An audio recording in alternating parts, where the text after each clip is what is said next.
Stock మార్కెట్లో invest చేసి మీ డబ్బులు డబుల్ చేసుకోవాలనుకుంటున్నారా? విజయవాడలో జరిగే సుందరరామిరెడ్డి గారి లైవ్ సెమినార్ కి అటెండ్ అవ్వండి. వెల్కమ్ టు అందమైన జీవితం. నమస్తే కళ్యాణ్ చక్రవర్తి గారు. నమస్తే అండి.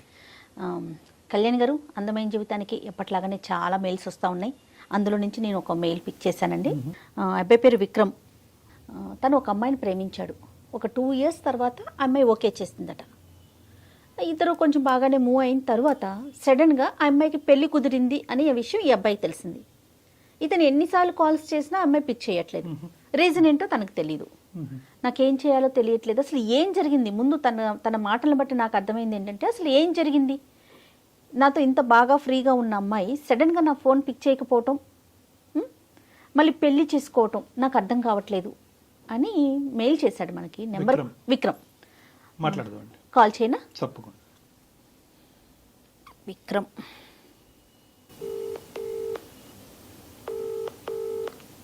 హలో విక్రమ్ అండి.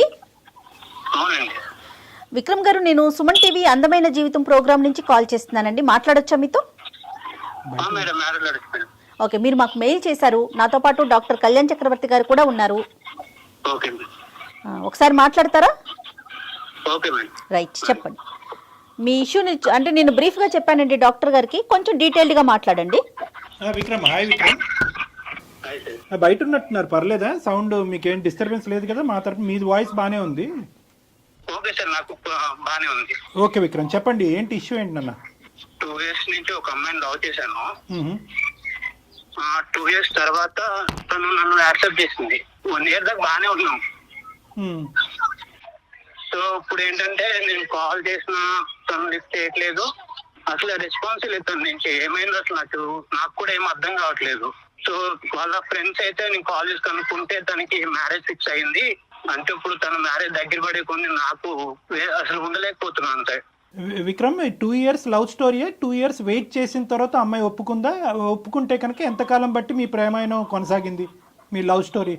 2 years నేను లవ్ చేశాను, 1 side. అంటే నేను లవ్ చేశాను తన్ని. తను ఇంకా యాక్సెప్ట్ చేయాలి అప్పటికి యాక్సెప్ట్ చేయలే. Okay okay. 2 years తర్వాత యాక్సెప్ట్ చేసింది. Right right.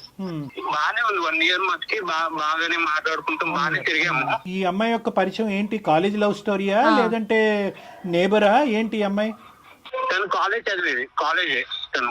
కాదు విక్రమ్, ఇప్పుడు పెళ్లి కుదిరింది అమ్మాయి కానీ మీకు తెలుస్తుంది కదా, డైరెక్ట్ గా మీరు వెళ్ళి మాట్లాడే అవకాశం లేదా మీకు? వాళ్ళు ఎక్కడుంటారు ఏంటి అంటే ఆ డీటెయిల్స్ అన్ని తెలిసే ఉంటాయి కదా. తనే రెస్పాన్స్ అవ్వట్లేదు. ఇప్పుడు నేను వెళ్ళి వాళ్ళ పేరెంట్స్ తో అడగాలన్నా నాకు కొంచెం వేరేలా ఉంటది కదా మేడం. తను రెస్పాన్స్ ఇస్తే మనకి ఏమన్నా కొంచెం మాట్లాడడానికి ఉంటుంది నాకు. లాస్ట్ టైం మీరు ఎప్పుడు మాట్లాడారు ఈ అమ్మాయితో? నేను మాట్లాడే దాదాపు 1.5 month అవుతుంది. ఆ 1.5 month నుంచి నీకు అమ్మాయికి మధ్యన చాటింగ్ గానీ, కమ్యూనికేషన్ గానీ, మెసేజెస్ గానీ ఏమీ లేవు? నేను ఎన్ని మెసేజ్ చేసినా అసలు రిప్లై లేదు. చూస్తుంది, అసలు రిప్లై ఇవ్వట్లేదు. కానీ వీళ్ళు చెప్పిన వాళ్ళు ఎవరు? అమ్మాయికి పెళ్లి కుదిరింది, ఆ పెళ్లి ఆడవాళ్ళు అమ్మాయి ఉందని మీకు వార్త అందించిన వాళ్ళు ఎవరు? వాళ్ళ ఫ్రెండ్. వాళ్ళ ఫ్రెండ్. ఓకే. కాల్ చేశాను. సో అక్కడి వరకు జెన్యునే, ఆ ఇన్ఫర్మేషన్ అయితే జెన్యున్ ఇన్ఫర్మేషన్. రైట్. మరి ఈ ఫ్రెండ్ నే ఒకసారి అడగమని లేకపోయారా? ఏమమ్మా ఏంటి మరి నీ స్నేహితురాలు ఇలా ప్రవర్తిస్తుంది, కారణం ఏంటో ఒకసారి కనుక్కుని నాకు ఒక మాట చెప్పమని అడగలేకపోయారా? అంటే ఇప్పుడు ఉన్న పరిస్థితిలో ఏంటన్నా, నువ్వు ఏదైనా ఒక కారణం, ఇది కారణం అయి ఉండొచ్చు అన్నది ఏమన్నా నీకు తూచాగా ఏమైనా అనిపిస్తుందా? లేదంటే నీకైతే నీ కంటకి ఏ కారణం కనిపించట్లేదా? కారణం అంటే అసలు ఏమి లేదు సార్. బానే ఉండేవాళ్ళం, బానే మాట్లాడుకునే వాళ్ళం. కాకపోతే తను నాకు కొంచెం దూరంగానే ఉండేది ఎప్పటికీ. నాన్న, ఇప్పుడు ఈ రోజు నువ్వు మాకు కాల్ చేసింది దేనికి నాన్న? అంటే ఆ అమ్మాయి దూరం అయింది అనే బాధ మాతో పంచుకోవటం గురించా, లేదంటే కారణం తెలుసుకోవటం గురించా? రెండునా? ఏం లేదు సార్, తను లేకుండా అయితే నేను ఉండలేను. నాకు తను కావాలి అంటే ఉండలేకపోతున్నా సార్. ఇప్పుడు దాకైతే నేను ఉన్నా కానీ తన మ్యారేజ్ దగ్గర పడే కొద్ది నాకు ఒక ఆడపిల్ల పెళ్లి కుదిరిన తర్వాత మళ్ళీ తలుపు తట్టి డిస్టర్బ్ చేయటం అన్నది ఎంతవరకు సబబు అన్నది ఒక ఆలోచన నాది. తెలియాలి కదా సార్, దేని వల్ల కారణం తెలుసుకునే ప్రయత్నం చేయాలి. విక్రమ్, తన నెంబర్ కూడా, అమ్మాయి నెంబర్ కూడా ఇచ్చారండి మనకి. అంటే మీరు చేస్తే ఎత్తదు కాబట్టి మీరు మమ్మల్ని చేయమంటున్నారా? అవును సార్, నేను ఎన్నిసార్లు చేసిన కాల్ అయితే లిస్ట్ చేయట్లేదు. కనీసం ఏంటి అసలు అది కూడా లేదు తనకి. అంటే ఏమైందన్నా కూడా తనకి చాలా విక్రమ్ బాబు నాన్న, చాలా సెన్సిటివ్ ఇష్యూ. ఒక పెళ్లి ఇంటికి మనం ఫోన్ చేయటం అన్నది చాలా చాలా సెన్సిటివ్ ఇష్యూ. 1-2 సార్లు మేము ఆలోచించుకోవాలి. ఆ అమ్మాయి పర్మిషన్ చేస్తాము, ఓకే నీ కోరిక మేరకు నువ్వు బాధపడుతున్నావు కాబట్టి నీది ఒక నీ ప్రేమ ఈ విధంగా నడిచింది అనేది బాధ నీకు ఉంది కాబట్టి చేస్తాము, but we cannot proceed the conversation without the permission of the girl. ఆ అమ్మాయి యొక్క సహాయ సహకారాలు లేకుండా ఆ కాల్ కంటిన్యూ చేయడం అన్నది సబబు కాదు. మేడం చేస్తారు. Okay sir. సరే విక్రమ్, ఒక్కసారి నేను ఫోన్ చేసి చూస్తాను. అయితే మీకు తెలిసిన సమాచారం ప్రకారం ఇంకా ఎన్ని రోజులు ఉందండి మ్యారేజ్కి అమ్మాయికి? ఇంకా టైం ఉందా? Next month. ఒక్క నిమిషం లైన్ లో ఉండండి. తర్వాత మనం చేయటం ఎంతవరకు కరెక్ట్ చేద్దామమ్మా. యాజ్ రెగ్యులర్ ఒక ఆ అమ్మాయి యొక్క భవిష్యత్తు ఆలోచిస్తూ ఈ అబ్బాయి యొక్క భవిష్యత్తు ఆలోచిస్తూ ఒక మంచి ఉద్దేశంతోనే మనం చేద్దాము.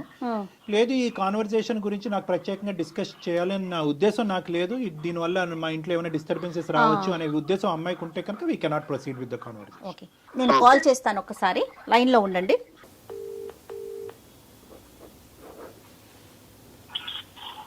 హలో. నమస్తే అండి, నేను సుమన్ టీవీ నుంచి కాల్ చేస్తున్నాను, అందమైన జీవితం అనే ప్రోగ్రాం నుంచి. చెప్పండి. మీతో కొంచెం మాట్లాడాలి. అంటే మీరు ఏమైనా ప్రైవేట్గా ఉన్నాను అంటే కనుక స్టూడియో నుంచి కాల్ చేస్తున్నానండి. నాతో పాటు డాక్టర్ గారు కూడా ఉన్నారు. అంటే మీ పర్సనల్ ఇష్యూనే ఇది, దీంట్లో మీకేం సంబంధం లేదు. బట్ మీకు తెలిసిన వ్యక్తి మీ నెంబర్ ఇచ్చారు, దానికోసం మీతో మాట్లాడదామని. మీకు ఇబ్బంది లేదు అనుకుంటే కంటిన్యూ చేద్దాం. ఓకే, చెప్పండి. మాకే సారీ అమ్మా, మీ పేరు మేము ఇక్కడ ప్రస్తావించకూడదు కాబట్టి మీ పేరు తెలిసినా కూడా మేము బయటకు చెప్పట్లేదు మీ పేరు. మీకు పెళ్ళి కుదిరింది, తొందరలోనే పెళ్ళి ఉంది అని చెప్పి మిమ్మల్ని ఇంతకుముందు అంటే మిమ్మల్ని ప్రేమించున్నటువంటి ఒక వ్యక్తి, అదేవిధంగా మీరు కూడా అతన్ని అదే విధంగా ప్రేమించారు అని విక్రమ్ అనేటటువంటి ఒక అబ్బాయి మాకు ఫోన్ చేసి చెప్పడం జరిగింది. వాస్తవానికి ఇప్పుడు కూడా అతను విత్ యువర్ పర్మిషన్ అతను కూడా లైన్లోనే ఉన్నారు. ఎందుకంటే మీరు తరచూ అతను ఫోన్లు కట్ చేస్తున్నారు, అతను ఫోన్ ఆన్సర్ చేయట్లేదనే మనస్తాపంలో అతను ఉన్నాడు. మా ప్రేమ ఏంటి ఇలా అయింది అనే బాధలో అతను ఉన్నాడు. అతని బాధని మాకు వ్యక్తపరుస్తూ ఆ బాధను తట్టుకోలేక ఎవరో ఒకరు సపోర్ట్ కావాలి అనేటటువంటి ఉద్దేశంతో మేము అతని తరపున ఈ సపోర్ట్ తీసుకోవడం అనేది జరిగింది. మీకు ఎటువంటి ఇబ్బంది కలిగిన అంటే తొందరలో మీ పెళ్ళి అంటున్నారు, మీకు ఏమైనా ఇబ్బందిగా అనిపిస్తే will not proceed with the conversations. మీరు ఓకే అంటేనే ఈ లైన్లో ఉన్న విక్రమ్తో పాటు మిమ్మల్ని మీతో సంభాషణ కొనసాగిస్తాం, లేదంటే ఇది ఇక్కడే ఆపేద్దాం అమ్మా.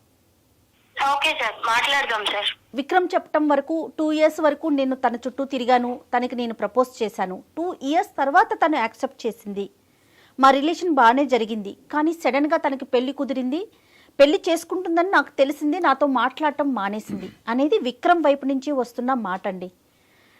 అసలు ఏం జరిగింది, ఎందుకు మీరు అంటే సడన్గా అతనితో మాట్లాడటం మానేశారు, పెళ్లి దాకా వెళ్ళిపోయారు, ఈ పరిస్థితులు ఏంటి? దీంట్లో అంటే ఏది కరెక్ట్, ఏది ముందు, ఎందుకు మీరు ముందుకు వెళ్ళలేకపోయారు విక్రమ్తో? అబ్బాయి ఉన్నాడా మేడం కాల్లో? ఒక్క నిమిషం అండి, ఒక్క నిమిషం. విక్రమ్. ఎస్ విక్రమ్, తను కూడా లైన్ లో ఉందండి, మాట్లాడండి అమ్మా. చెప్పు విక్రమ్, ఏంటి? ఏమైంది అసలు? ఎన్నిసార్లు కాల్ చేయాలి? కాల్ ఇస్తే అసలు ఎందుకు చేయట్లేదో నీకు తెలియట్లేదా? ఏం తెలుసు? ఏమైందని ఇప్పుడు? ఏమైందని ఇప్పుడు ఏంటి? నువ్వేం చేసావో నీకు తెలీదా? నేను నీతో ఎందుకు మాట్లాడట్లేదో నీకు తెలీదా? ఏమైంది నువ్వు చెప్పు. ఏమైంది ఏమైందనేది నీకు తెలీదా అసలు? తెలుసు, వాళ్ళకు కూడా తెలియాలి కదా, అంతే కదా చేసింది. తప్పు. ఓకే మేడం, మీరెవరో నాకు తెలియదు, కానీ నేను విషయం చెప్తాను మేడం. ఈ అబ్బాయితో నేను ఎందుకు మాట్లాడట్లే అనేది చెప్పండి అమ్మా.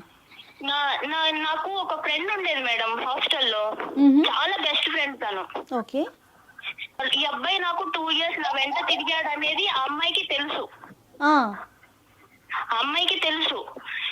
ఈ అబ్బాయి నన్ను 2 years నేను ఎందుకు వెయిట్ చేస్తున్నానంటే నాకు అసలు ఈ లవ్, ఈ రిలేషన్ మీద నాకు అంత ఇంట్రెస్ట్ ఇలాంటివి ఏమి ఉండవు మేడం. ఈ అబ్బాయి 2 years ఇంత సిన్సియర్ గా ఉన్నాడు కదా అని చెప్పి నేను ఈ అబ్బాయిని యాక్సెప్ట్ చేశాను. ఓకే. నన్ను ఈ అబ్బాయి నా వెంట పడేది, నాకు ట్రై చేసేది ఇదంతా నా ఫ్రెండ్ కి తెలుసు. అండ్ ప్రతిదీ నేను నా ఫ్రెండ్ కి చెప్పుకుంటాను. ఓకే. ఎన్ని పర్సనల్ థింగ్, తను నాకు చాలా బెస్ట్ ఫ్రెండ్. అదేలేండి. తర్వాత వీళ్ళిద్దరు కలిసి తిరుగుతున్నారు మేడం నేను ఈ అబ్బాయి ప్రపోజల్ యాక్సెప్ట్ చేసిన తర్వాత. ఈ విషయం నాకు ఇతను చెప్పలేదు, ఆ అమ్మాయి చెప్పలేదు. నేను ర్యాండమ్ గా ఒక స్పాట్ లో చూసి అరే ఏంటిది అని నేనే షాక్ అయిపోయాను మేడం. అంటే తిరిగినంత మాత్రం ఇంకా ఇష్టం వచ్చినట్టు చేసుకుంటామేనా? అరే నువ్వు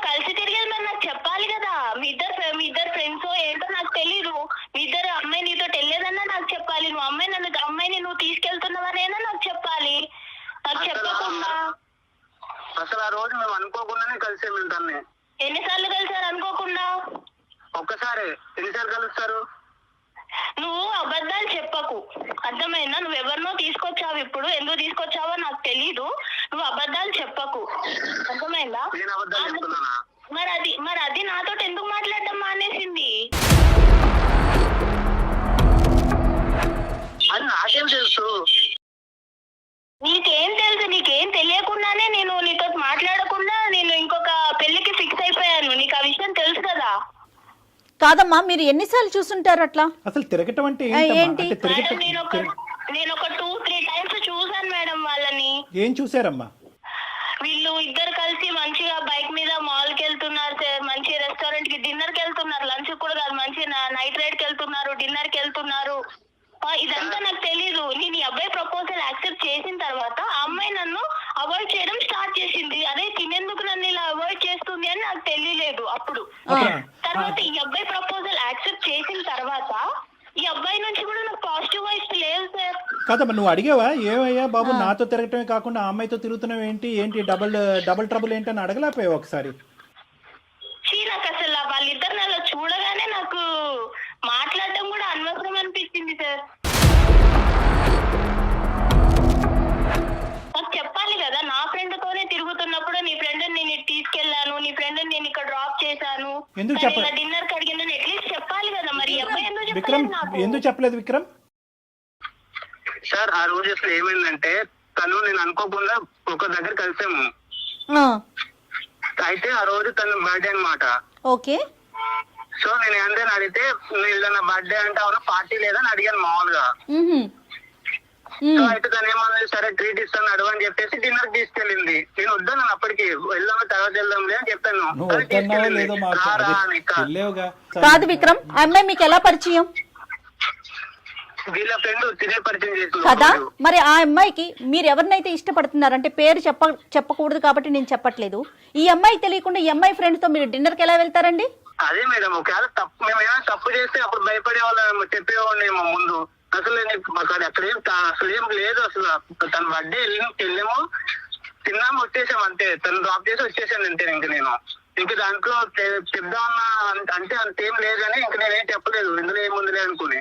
ఏదో జరిగితేనే చెప్పాలా విక్రమ్? ఏదో జరిగితేనే చెప్పాలా? డిన్నర్ కి వెళ్ళడం అనేది ఒక విషయం కాదా? అంటే నాతో చెప్పే విషయం కాదా అది? 2 years పాటు ఒక అమ్మాయిని ఇష్టపూర్వకంగా ప్రేమించినటువంటి విక్రమ్ 1 year ప్రపోజల్ తర్వాత ఇరువురు ఒకరు నచ్చినటువంటి విధంగా నడుచుకునేటటువంటి మీ ఇద్దరు ఒకరి నేచర్ ఒకరికి ఎంతో కొంతవరకు అర్థమై ఉంటుందిగా. ఈ నేచరు ఎవరికి ఏమి ఇష్టము ఏది ఇష్టం లేదు, ఎంతవరకు ట్రాన్స్పరెంట్గా ఉండాలి, ఏవి చెప్పచ్చు ఏవి చెప్పకూడదు అనేటటువంటి గీతలు మీరిద్దరు గీసుకుని ఉండొచ్చు కదా విక్రమ్. అంటే నేను మాల్ క్యాజువల్ గానే వెళ్ళాను, అది వేరే కదా. అసలు ప్రాబ్లం ఏంటి తనకి ప్రాబ్లం ఏంటి? అదొక్కటే రీజనా? ఏమా అదొకటేనా రీజన్ అమ్మా? సరిపోదా విక్రమ్? నువ్వు వేరే, ఇప్పుడు నువ్వు నాకు చెప్పి వెళ్తే అది వేరే, నువ్వు చెప్పకుండా మీ ఇద్దరు మంచి తిరిగేసి వచ్చి అది నన్ను అవాయిడ్ చేసుకుంటా నీ నుంచి వైబ్స్ తగ్గిపోయి లవ్ అనే వైబ్స్ ఉన్నాయి అసలు నిజంగా? ఫస్ట్ నుంచి నీతో నేను బాగానే ఉన్నాను. నువ్వు ఎలా ఉండేదా? నువ్వు దగ్గర దూరంగా ఉండేదానివి నాకు. సార్ నేను ఇక్కడ ఒక విషయం చెప్పాలనుకుంటున్నాను సార్. చెప్పమ్మా. ఈ అబ్బాయి మెంటాలిటీ ఎలా అంటే ఇంకా అబ్బాయి ఏది అడిగినా ఇచ్చేసేయాలి. అంటే ఏదైనా సరే అబ్బాయి బయటికి రమ్మంటే వచ్చేసేయాలి, పార్క్కి వెళ్ళామంటే వెళ్ళిపోవాలి, ఆయనకు నచ్చిన డ్రెస్ వేసుకోవాలి, ఆయనకు నచ్చినట్టు ఉండాలి. సరే ఆయనకు నచ్చినట్టు ఉంటాను, అదంతా ఓకే. కానీ నన్ను ఇబ్బంది పెట్టే విషయాలు కూడా ఉన్నాయి సార్. నాకు ఇష్టం లేదు, నాకు ఒక ప్లేస్కి వెళ్ళడం నాకు ఇష్టం లేదు, కానీ రమ్మంటాడు. ఏదో పర్సనల్ గా బాగా మాట్లాడడానికి ట్రై చేస్తాడు, కానీ నేను ఆ లిమిట్ లో నేనే ఉన్నాను సార్. ఈ అబ్బాయి ఎలా అంటే లైఫ్ అంత సీరియస్ గా తీసుకోడు, అది నాకు తర్వాత అర్థమైంది. సో ఇంకా దాంతో మీరు ఆ ఇన్సిడెంట్ కూడా చూడటం, అది దాంతో మీరు ఇంకా వద్దు అని చెప్పేసి రిజెక్ట్ చేసేసారు అంతేనా? అసలు ఇంకా ఏం మాట్లాడతాం మేడం? ఇక్కడ ఈ అమ్మాయి చూస్తే నా బెస్ట్ ఫ్రెండ్, తను కూడా నన్ను అవాయిడ్ చేసి నాకేం చెప్పకుండా తను నన్ను దూరం పెట్టింది. కాదమ్మా, విక్రమ్ తో ఎందుకు మాట్లాడుతున్నావు? ఈ అమ్మాయిని అడిగారా? ఈ అమ్మాయి నాకు చెప్పలేదు కదా మేడం నేను అడగడానికి. ఒక కంక్లూజన్స్ రావాలంటే కనుక 2 things. ఒకటి ఏంటంటే ఈ అమ్మాయితో కలిసి తిరగటం అది నీకు తెలియకపోవటం అనేటటువంటిది. ఒకప్పుడు నీకు చెప్తే కనుక ఆ ఇష్యూని నువ్వు ఎలా తీసుకుని ఉండేదానివి, అప్పుడైనా కలిసి ఉండేదానివో, అప్పుడు కూడా గుడ్ బై చెప్పి ఉండేదానివో అనేటటువంటిది ఒక అంశం. రెండో ఇష్యూ ఏంటంటే కనుక ఈ అబ్బాయి కొద్దిగా బ్రాడ్ మైండెడ్ అంటారో, క్రేజీ అంటారో, ఫ్రీ మూవింగ్ అంటారో, ఏమంటారో అదంతా కానీ ఆ నేచర్ నీకు నచ్చలేదు అనేటటువంటిది రెండో అంశం. రెండో అంశాన్ని మనం మొదటి పరిగణలోకి తీసుకుందాం. ఇక్కడ ఈ రెండో అంశంలో నిన్ను ఈ విధంగా మూవ్ అవ్వు, ఆ విధంగా ఉండు అని అన్నంత మాత్రాన అది ఆ అబ్బాయి యొక్క ఆలోచన శైలే కానీ నిన్ను ఎక్కడ బలవంతం పెట్టి ఇబ్బంది పెట్టినటువంటి పరిస్థితి లేదు. ఒకప్పుడు అలా బలవంతం పెట్టేటటువంటి వ్యక్తిత్వం ఉంటే కనుక ఈరోజు మళ్ళీ నా ప్రేమికురాలు నన్ను వదిలి వెళ్ళిపోతుంది కాబట్టి నేను మనస్తాపం చెందుతున్నానండి అని చెప్పి మాకు ఫోన్ చేసేటటువంటి అవసరం ఉండదు.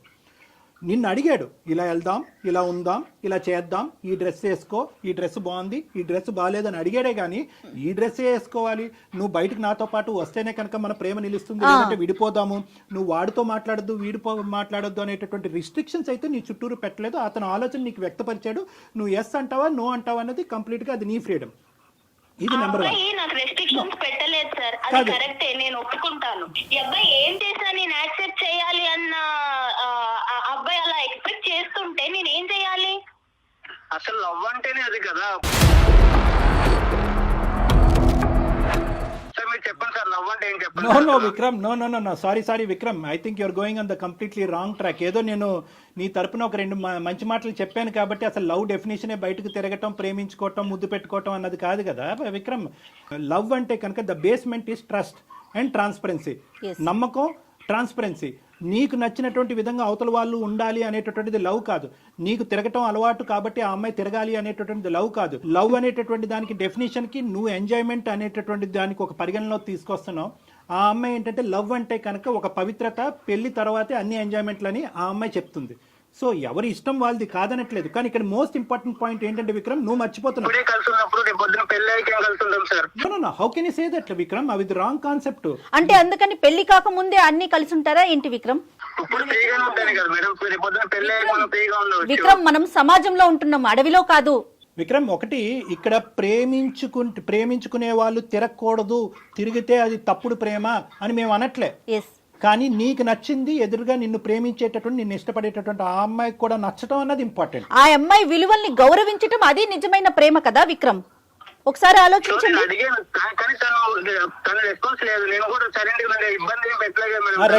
దానికి ఒప్పుకుంటున్నావు. సెకండ్ పార్ట్, నువ్వు ఇప్పుడు చెప్పిన సెకండ్ పార్ట్ కి నేను ఒప్పుకుంటున్నాను.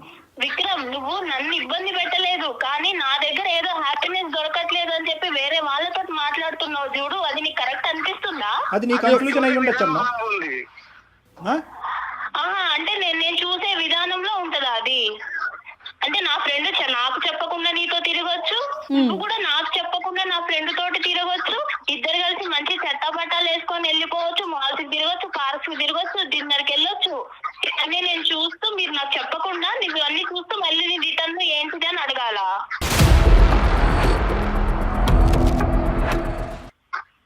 నేనే అడిగి ఏంటి అని నేను తెలుసుకోవాలా?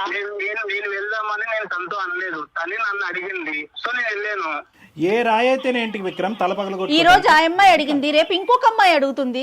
ఆ అమ్మాయి అడిగింది మేడం, కరెక్టే. ఆ అమ్మాయి అడిగినప్పుడు ఈ అబ్బాయి నాకు అరే నీ ఫ్రెండ్ ఇలా అడుగుతుంది, మరి చెప్పాలి ఆ విషయం చెప్పిందానన్నా నన్ను అడగాలి, లేదా నీ ఫ్రెండ్ కి తెలిస్తే బాగోదు అనైనా అనాలి. అమ్మ ఒక్క నిమిషం అమ్మా. చెప్పే విషయం కాదు అని అంటే అంత ఈజీగా తీసుకుంటావు నువ్వు. విక్రమ్, నీకు చెప్పిందేమో నేను అనుకున్నాను, నీకు చెప్పొద్దు కదా, నీ ఫ్రెండే కదా.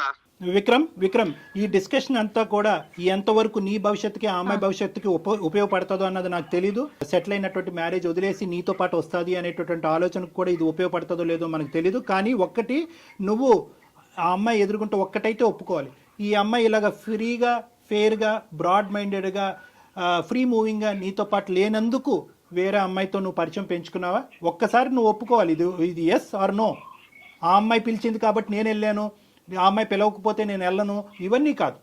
ఏదైనా కూడా ఈ అమ్మాయి డెఫినేషన్ కంప్లీట్గా డిఫరెంట్గా ఉంది. ఒక్క బర్త్డే పార్టీ గురించి ఈ అమ్మాయి చెప్పట్లేదు. పదే చట్టాపట్టా సినిమాలకి, రెస్టారెంట్లకి, మాల్కి, అన్నిటికి తిరిగారు అనేది నేను తప్పు పడుతున్నానా లేదా అనేది రెండో అంశం. ప్రధానంగా నా స్నేహితురాలతో పాటు తిరుగుతున్నటువంటి నువ్వు నాకు చెప్పడం ఇంపార్టెంటా కాదా అన్నది ఈరోజు ఈ అమ్మాయి ప్రశ్న. ఎస్ ఆర్ నో, నువ్వు ఆ అమ్మాయి వైపు అట్రాక్ట్ అయ్యావా లేదా? ఆ అమ్మాయి పిలిచినా నువ్వు వెళ్ళినా, ఆ అమ్మాయి వల్ల నువ్వు ఇన్ఫ్లుయెన్స్ అయ్యావా లేదా? అంతే, అదొకటి. విక్రమ్, అమ్మాయి వచ్చి అలా అడిగినప్పుడు మనం నో అని చెప్పలేం కదా. నువ్వెక్కడ దొరికివయ్యా బాబు? ఇప్పుడు నీకు ఇప్పుడు ఈ అమ్మాయి ఈ మ్యారేజ్ కాకపోతే రానున్న రోజుల్లో వేరే అమ్మాయి ఈ అమ్మాయితో నీకు పెళ్లి అయ్యి ఉండేది కదా. ఈ అమ్మాయికి ఒక పెళ్లి కుదురుండకపోతే కనుక నీతో పెళ్లి అయ్యి ఉండేది కదా. ఒక్కసారి తనతో మాట్లాడి తనని క్లోజ్ చేద్దామండి, ఎందుకంటే ఇంట్లో ఉంది కదా, తనకి ఇబ్బంది లేకుండా. ఒక్క మాట తల్లి కానీ ఏదేమైనా అమ్మా, ఏదేమైనా 2 years పాటు ఆ అబ్బాయి నిన్ను సిన్సియర్గా ప్రేమించాడు అన్నది నీ నోటి వెంట నువ్వు ఒప్పుకున్నావు. 1 year పాటు నువ్వు ఒప్పుకున్న ఆ అబ్బాయితో పాటు వెళ్ళాను అని అన్నావు. అట్లీస్ట్ మర్యాదపూర్వకంగా ఒక ప్రేమకి నీ విలువ ఇచ్చేటటువంటి ఒక అమ్మాయిగా నువ్వు ఇప్పుడు ఈరోజు వెళ్ళి ఎవరిని చేసుకుంటావు అనేటటువంటిది మాకు అనవసరం, నువ్వు ఎవరినైనా చేసుకో. కానీ ఆ అబ్బాయికి ఒక్క మాట ఈ కారణం చేత నీకు గుడ్ బై చెప్పవలసి వస్తుంది అని చెప్పవలసినటువంటి మర్యాద, అటువంటి విలువ నీకు ఉండాలమ్మా. చాలా ఇంపార్టెంట్ అది తప్పు కాదుగా. నువ్వు ఉండొద్దు, ఈ ప్రేమను వద్దు అనుకుంటే కనుక నువ్వు వద్దు అనుకో, కాదనట్లేదు. ఆ అబ్బాయి చేసిన తప్పే అనుకుందాం ఈరోజు, కానీ ఒక మాట చెప్పాలిగా. 1.5 month పాటు ఆ అబ్బాయి ఫోన్ కాల్ రిసీవ్ చేసుకోకుండా, ఆ అబ్బాయి మెసేజ్ రిసీవ్ చేసుకోకుండా ఆ అబ్బాయి ఏదైనా చేసుకుని ఉంటే ఈరోజు ఏమ్మా సార్ నా ఆలోచన ఎలా అయిపోయిందంటే సార్, నా ఫ్రెండ్ నాకన్నా అందంగా ఉంటుంది సార్, నాకన్నా అందంగా ఉంటుంది. ఈ అబ్బాయి 2 సంవత్సరాలు నా వెంట పడ్డాడు. కానీ వీళ్ళిద్దరిని చూసిన తర్వాత నాకు ఏమనిపించిందంటే, అసలు ఈ అబ్బాయి నన్ను ఇష్టపడ్డాడా, అమ్మాయిని ఇష్టపడ్డాడా, లేకపోతే అసలు ఏంటి నేనే అసలు ఒక టైప్ ఆఫ్ డిప్రెషన్ లోకి వెళ్ళిపోయాను సార్ వీళ్ళిద్దరిని చూసి. వీళ్ళిద్దరు చెప్పకుండా తిరగడం అనేది అసలు తర్వాత కూడా ఇలానే ఉంటాడా? అది ఓకే, పెళ్లి తర్వాత సిన్సియర్ గా ఉంటాడన్న నమ్మకం అయితే నాకు లేదు సార్. మరి నువ్వు ప్రేమించినటువంటి వ్యక్తి గురించి నువ్వు ఒక ఇంప్రెషన్ క్రియేట్ చేసుకుని అందులోంచి విత్డ్రా అయిపోవటాన్ని మేము అందరం హర్షిస్తున్నాం. ఒక ఆడపిల్లగా నీకు ఆ హక్కు ఉంది. కానీ అతను ఇప్పటి వరకు చేసినటువంటి ప్రయాణంలో నీకు అట్లీస్ట్ ఒక మాట చెప్పి 1.5 month పాటు అతన్ని ఎండగట్టకుండా, ఒక మెసేజ్కి రెస్పాన్స్ లేకుండా, ఒక ఫోన్ కాల్ని పికప్ చేయకుండా అతన్ని ఎండగట్టి అలా ఒక విపరీతమైనటువంటి పరిస్థితి అతనిలో క్రియేట్ చేసి రేపొద్దున అతను ఏ సూసైడ్ అన్నా చేసుకుని ఉంటే కనుక అమ్మ ఎన్ని కథలు ఇలాంటివి మనం వినట్లేదు. ఆ బాధ్యత నీకు లేదా? ఈ రోజు ఇక్కడ దాకా వచ్చినా నీ ప్రేమ ఉండబట్టే కదా ఇక్కడ దాకా వచ్చింది. నేను ఎలా నమ్మాలి నిన్ను ఎలా నమ్మాలి? ఒక మాట చెప్పు నాకు. నువ్వు నాకు తెలియకుండానే నా ఫ్రెండ్ తో తిరిగిన వాడివి. రేపొద్దున ఎంతమంది ఫ్రెండ్స్ ఉన్నారో నాకు తెలియదు. రైట్ మా డాక్టర్ గారు ఫైనల్ గా చెప్తారా? ఓకేనమ్మా, ఇప్పుడు నువ్వేం చెప్పాలి అనుకుంటున్నావు ఒక మాట చెప్పమ్మా. విక్రమ్ నీ మాట గురించి, ఈ కారణం గురించి బహుశా 45 రోజులు బట్టి వెయిట్ చేస్తున్నాడు. చాలా మనస్తాపం చెందాడు, చాలా బాధపడ్డాడు, అతని మనసు విరిగిపోయింది. కాబట్టి ఒక్కసారి నీ జీవితంలో నీ ఆలోచన ఏంటి అనేది ఒక్కసారి అతనికి ఒక ఫైనల్ మాటగా చెప్పి నీ దారి ఏదైతే అది నువ్వు ఎంచుకున్నావో అది నువ్వు చూసుకో అమ్మా. Okay sir. చూడు విక్రమ్, నువ్వు ఎంత ఎంజాయ్ చేస్తావో, నీది ఎంత ఎంజాయబుల్ మెంటాలిటీయో నాకు తెలుసు. కానీ నువ్వు కేవలం 2 years నన్ను సిన్సియర్ గా నా కోసమే ఉన్నావు అని నేను అనుకొని నిన్ను యాక్సెప్ట్ చేశాను. నమ్మకం మీద నిన్ను యాక్సెప్ట్ చేశాను విక్రమ్. నువ్వు నాకు తెలియకుండా నా ఫ్రెండ్ తోటి తిరగడము అండ్ మీరు నాకు చెప్పకపోవడము, నాకు ఎట్ ఏ టైం నాకు ఫ్రెండ్షిప్ మీద నాకు మనసు విరిగిపోయింది, అలాగే ప్రేమ మీద కూడా నాకు మనసు విరిగిపోయింది విక్రమ్. మేబీ నువ్వు మళ్ళీ వచ్చినా గానీ నీ మీద అలాంటి ప్రేమ నాకు రాకపోవచ్చు. చుట్టూ తిరిగిన కదా, అందుకే కదా చులుకున్నా నేనంటే, అందుకే కదా ప్రొజెసేది. ఫోన్ చేస్తున్నావు కరెక్టే, కానీ నాకు నమ్మకమే లేదు కదా. విక్రమ్ నీ ప్రేమ తక్కువగా ఎవరు మాట్లాడట్లేదు. నమ్మకం నువ్వు ఇవ్వగలవా? నువ్వు నా బెస్ట్ ఫ్రెండ్ తో నువ్వు తిరిగిన విషయమే నాకు చెప్పనోడివి. రేపొద్దు ఇంకే ఎన్ని చెప్పకుండా ఉంటావో, ఎన్ని అబద్ధాలు చెప్తావో. నీకు ఎన్నిసార్లు అబద్ధాలు చెప్పాను చెప్పు. నేను చెప్పాను నీకు, అమ్మాయికి వెళ్ళాను, బయటికి వెళ్ళాలని చెప్పాను అంతే. అబద్ధాలు చెప్పలేదు నీకు నేను ఏ రోజు. నువ్వు దాచిపెట్టడం దేనికి మరి? నువ్వు దాచిపెట్టడం దేనికి? చెప్పాలి కదా నాకు. ఆమె చెప్పదు, నువ్వు చెప్పవు సార్. నాకు అయితే హార్ట్ బ్రేక్ అయిపోయింది సార్. అయితే వదిలేస్తానంట అంతే నన్ను. ఇంకా అంతే, నేను నా దారి చూసుకున్నాను. నాకు ఎంగేజ్మెంట్ అయిపోయింది. నేను హ్యాపీగా ఇంకొక అబ్బాయిని చూసుకున్నాను. సో నువ్వు ఇచ్చిన పెయిన్ కూడా నేను ఎక్స్పీరియన్స్ చేశాను. హ్యాపీగా ఉంటారులే. నువ్వు కూడా హ్యాపీగానే ఉంటావు కదా. విక్రమ్ దీన్ని ఎక్కడికో తీసుకెళ్లొద్దు దయచేసి, ప్లీజ్ విక్రమ్. విక్రమ్ దీన్ని మీరు ఎక్కడికో తీసుకెళ్తున్నారు. దయచేసి ఇక్కడతో ఈ సమస్యకు ఒక పరిష్కారాన్ని చూసుకోండి. మన జీవితం ఇక్కడతో ఆగిపోవట్లేదు. ఎవరిదైనా, మీదైనా, తనదైనా, ఎవరిదైనా. మేడం నేను తీసుకునే డెసిషన్ అయితే తప్పు అని నేను అనుకోవట్లేదు లే, మేడం. తప్పు అని ఎవరు అనట్లేదమ్మా. నో నో నో అమ్మ, నేను ఒక్క తల్లి ఒక్క ఫైనల్ మాట. నమ్మకం లేని వ్యక్తి అన్నావు కదా, నమ్మలేని వ్యక్తిని కూడా నేను కూడా నో నో విక్రమ్, నమ్మలేదు. చేసుకో. ఈ కాన్ఫరెన్స్ కాల్ మనం కలపటానికి వెరీ మచ్. ఈ కాల్ నో అమ్మా, మీ ఇద్దరు అలా కాదు. మీరు దయచేసి ఒక సానుకూలంగా ఈ కాల్ కట్ చేయటం అన్నది మంచిది. విక్రమ్ కేవలం ఒక కారణం ఏంటి, ఆ కారణం అన్న దాని గురించి మీరు మాకు ఫోన్ చేశారు. ఆ కారణం ఏంటి కనుక్కోవటం గురించి ఆ అమ్మాయికి మేము ఫోన్ చేయడం జరిగింది. ఆ కారణం ఆ అమ్మాయి బలంగా చెప్పింది. తన మనసులో ఒక ఉద్దేశం ఏర్పడింది. తన ప్రయాణాన్ని ఇంకో మార్గంలో వెళ్దామని నిర్ణయం తీసుకున్న తర్వాత మనం అది రెస్పెక్ట్ చేయటం అది ఎస్, ఒక ప్రేమించిన వ్యక్తిగా మీరు రెస్పెక్ట్ చేయండి దాన్ని. ఎవరి జీవితాలు వారివి, ఖచ్చితంగా కలవాలనే కోరుకుంటాం. ఏదైనా కలవట్లేదు అని తెలిసినప్పుడు బలవంతం చేయకూడదు విక్రమ్, ఏ విషయానికి కూడా. ఫైనల్ గా ఒక్క మాట విక్రమ్, మీ ఇద్దరు ప్రేమలో ఎటువంటి తప్పు లేదు. కానీ ప్రేమకి మీరు ఇచ్చినటువంటి ఏదైతే డెఫినేషన్ ఉందో, నిర్వచనం ఏదైతే ఉందో అది కంప్లీట్ గా డిఫరెంట్ గా ఉంది. అంటే నువ్వేంటంటే ఫ్రీ గోయింగ్ గా ఉండాలి ప్రేమ అంటే అని మీరు అనుకుంటున్నారు. లేదు ఆర్థడాక్స్ గా పద్ధతిగా ఉండాలి అని ఆ అమ్మాయి అనుకుంటుంది. ఈ క్రమంలో ఆ అమ్మాయి యొక్క ఫ్రెండ్ మీ జీవితంలోకి దాపరించింది. ఆ అమ్మాయితో మీ ఇష్యూ ఏంటన్నది మాకు తెలీదు. మీ ప్రేమను సంకోచించడం మా ఉద్దేశం కాదు. కానీ ఒక్క ఇంపార్టెంట్ పాయింట్ ఏంటంటే కనుక ప్రేమ అనేటటువంటి దాంట్లో ప్రధానంగా కావాల్సింది ఏంటంటే అండర్స్టాండింగ్ కావాలి. ఈ అమ్మాయికి ఇలాంటివి నచ్చవు అన్నప్పుడు తన స్నేహితురాలతోనే తిరగటం అన్నది ఆ అమ్మాయి కంప్లీట్గా మిస్అండర్స్టాండ్ చేసుకుంది. అదే ఈరోజు మీ మెడకి తాడులాగా బిగించబడింది. కాబట్టి ఈ సబ్జెక్ట్ని ఇక్కడితో వదిలేసేయండి. ఆ అమ్మాయి ప్రయాణాన్ని, ఆ అమ్మాయిని సాఫీగా కొనసాగించేటటువంటి దానికి అవకాశం ఇవ్వండి. వీలుంటే ఆ అమ్మాయిని బ్లెస్ చేయండి. ఇక్కడితో ఈ కథను ముగించండి. Okay Vikram? Thank you sir. Suman టీవీకి కూడా చాలా థ్యాంక్స్ సార్. ఓకే నిజంగా 2.5 మంత్ నుంచి నేను చాలా ఇబ్బంది పడ్డాను. తను అసలు మాట్లాడలేదు, నాకు ఏంటనేది నాకేం అర్థం కాకుండా. సో ఈ రోజు నాకైతే ఒక కన్ఫర్మ్ అయితే అయింది నాకు. Thank you sir. Good luck నాన్న. Good luck. Thank you sir. Thank you మా. Okay ma'am. All the all the best మా.